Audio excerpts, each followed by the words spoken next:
ಎಲ್ರಿಗೂ J P ವಂದನೆಗಳು. ಈಗ ನಾವು ಸ್ವಾತಂತ್ರ್ಯ ಬಂದು 70 ವರ್ಷ ಕಳೆದರೂ ಕೂಡ ನಮ್ಮ ದೀನ ದಲಿತರಿಗೆ ಯಾವುದೇ ಸರ್ಕಾರ ಬಂದರೂ ಕೂಡ ನಮಗೆ ದೌರ್ಜನ್ಯ ದಬ್ಬಾಳಿಕೆ ಈ ಥರ ಏಳ್ಸೋದು ಎಲ್ಲ ಈ ಥರ ನಿಲ್ಲಿಸೋದು ತಪ್ಪಿದ್ದಲ್ಲ. ಬಂದಾಗಿಂದ BJP ಬಂದಾಗಿಂದ ನಮ್ಮನ್ನೊಂದು ಬೆಳೆಸೋಕೆ ಬಿಡುವುದೇ ಇಲ್ಲ. ಎಲ್ಲಿ ನೋಡಿದ್ರು ಅತ್ಯಾಚಾರಗಳು, ಸಾಮಾಜಿಕ ಬಹಿಷ್ಕಾರಗಳು, ದೌರ್ಜನ್ಯ ದಬ್ಬಾಳಿಕೆ ಸಾಧ್ಯವೇ ಇಲ್ಲ. ಇನ್ನೇನು ಮಾಡೋದು ಬೇಕಾದ ಯಾವುದೂ ಮಾಡಲ್ಲ, ಬರೀ ಇದೆ. ನಮ್ಮನ್ನು ಯಾವತ್ತೂ ಮೇಲೆ ಬಿಡಬಾರ್ದು, ಕಾಲೆಳಿಬೇಕು.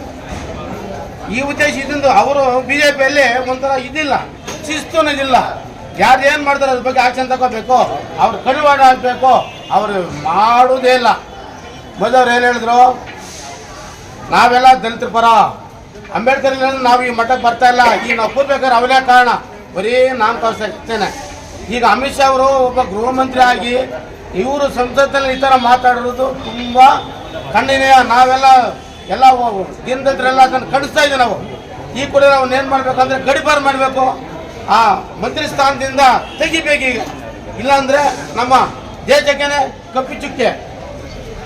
ಅಂಬೇಡ್ಕರ್ ಬರೀ ಒಬ್ಬ ವ್ಯಕ್ತಿಯಲ್ಲ, ನಮ್ಮ ಪವಿತ್ರ ಭಾರತದ ಶಕ್ತಿ. ಅವರು 2 ವರ್ಷ 11 ತಿಂಗಳು 10 ದಿನ ಏನು ಸಂವಿಧಾನ ಬರೆದ್ರು, ಆ ಸಂವಿಧಾನಕ್ಕೆ ಬೆಲೆ ಏನು ಕೊಟ್ಟಿದ್ದಾರೆ BJP ಅವರು. ಇದನ್ನೆಲ್ಲ ನಾವು ಹೀಗೆ ಖಂಡಿಸ್ತಾ ಇದ್ದೀವಿ. ಇನ್ನು ಮುಂದಿನ ದಿನಗಳಲ್ಲಿ ಇನ್ನೂ ಜಾಸ್ತಿ ಬೃಹತ್ ಹೋರಾಟಗಳನ್ನು ಮಾಡ್ತಾ ಇದ್ದೀವಿ. ಇದನ್ನು ಮುನ್ನೆಚ್ಚರಿಕೆ ಕ್ರಮ ವಹಿಸಿ ಇದನ್ನು ಇಲ್ಲಿ ಕಡಿವಾಣ ಆಗಬೇಕು. ಅವರು ಮಂತ್ರಿ ಸ್ಥಾನದಿಂದ ವಜಾ ಮಾಡಬೇಕು, ಗಡೀಪಾರು ಮಾಡಬೇಕು ಅಂತೇಳಿ ನಾನು 4 ಮಾತ್ರ ಅವಕಾಶ ಮಾಡಿ ಎಲ್ರಿಗೂ ಮಾತಾಡ್ತೀನಿ. ಜೈ ಭೀಮ್, ಜೈ ಅಂಬೇಡ್ಕರ್.